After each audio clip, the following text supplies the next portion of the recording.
This is the all-new Mercedes EQA, the new electric compact SUV by Mercedes.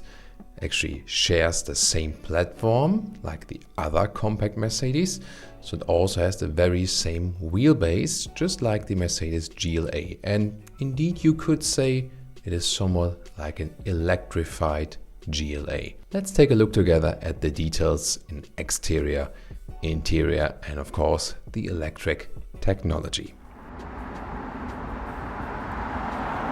So first of all, from the exterior you see this black panel design, aerodynamic design both in the front and also in the underbody. Everything is basically covered for a good aerodynamic result.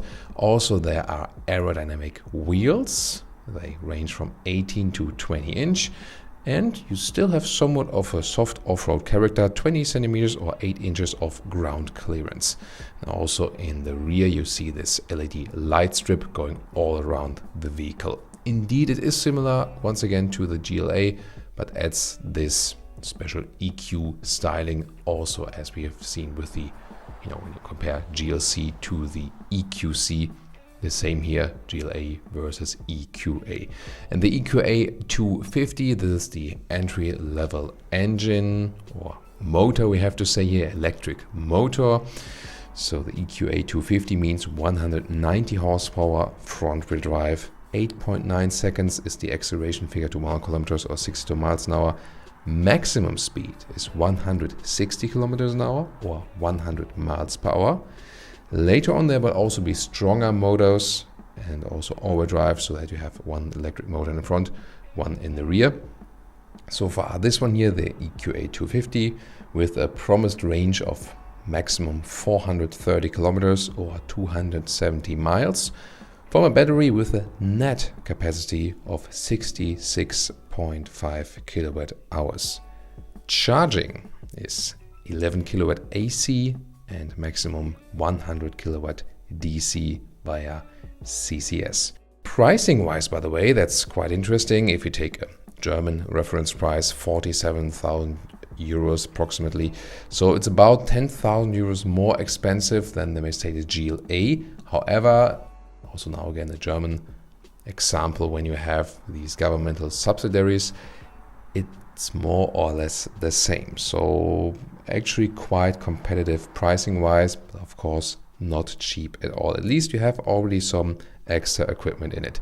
The heat pump, by the way, is also included. So what does it mean? The heat pump actually reduces the range losses, especially in winter times. So that's very helpful then for the climate function. As for the interior, so both for exterior and interior, there are also AMG lines possible, by the way, and with sporty accentuations. Let's take a look at this interior right here. So the MBUX infotainment system is always standard, either 2x7 inch screens or 2x optional 10.25 inch screens. That's the one we see right here, then this widescreen format. The different interior lines, the base, so-called progressive, by the way, comes with a mix on the seat surface from fabric and Artico high-grade leatherette in the black or beige.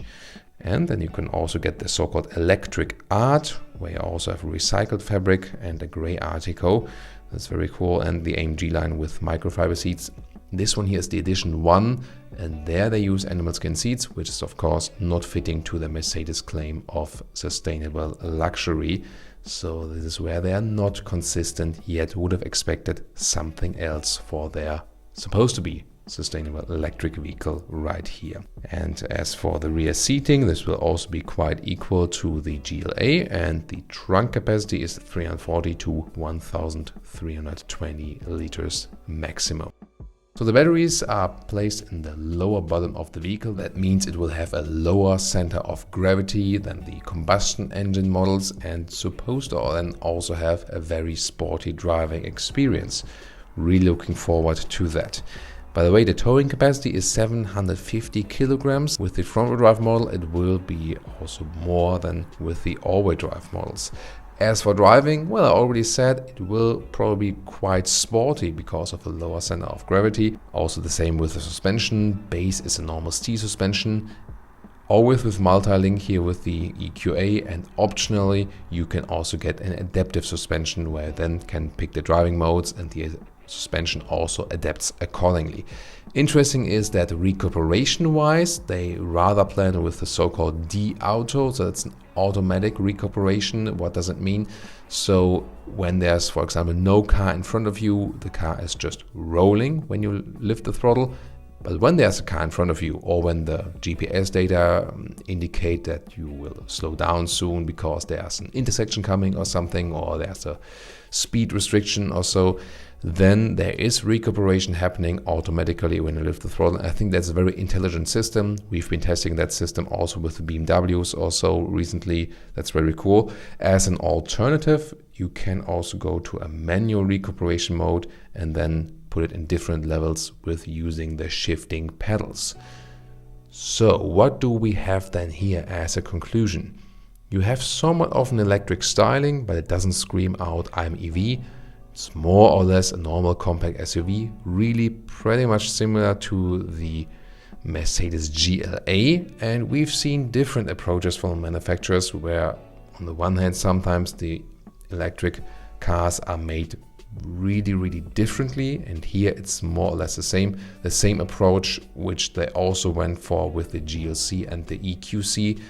And this always has advantages and disadvantages no matter what. The interior definitely very interesting. As for the styling, yeah, we've seen it also at nighttime with this very nice ambient lighting. So we know that Mercedes is really always on top of their game when it comes to ambient lighting on the interior. That's really fancy. So looking forward to that. Of course, we will deliver you an extensive driving review and everything also with live examination in exterior, interior when we have the chance to. So now I'll leave you with some more images, both from exterior and interior. Enjoy some more of these. And of course, looking forward to your feedback. What do you think here about the all-new Mercedes EQA? And also check out the video description, because there we always link some interesting videos from the competitor vehicles, which you can also check out. So see you there.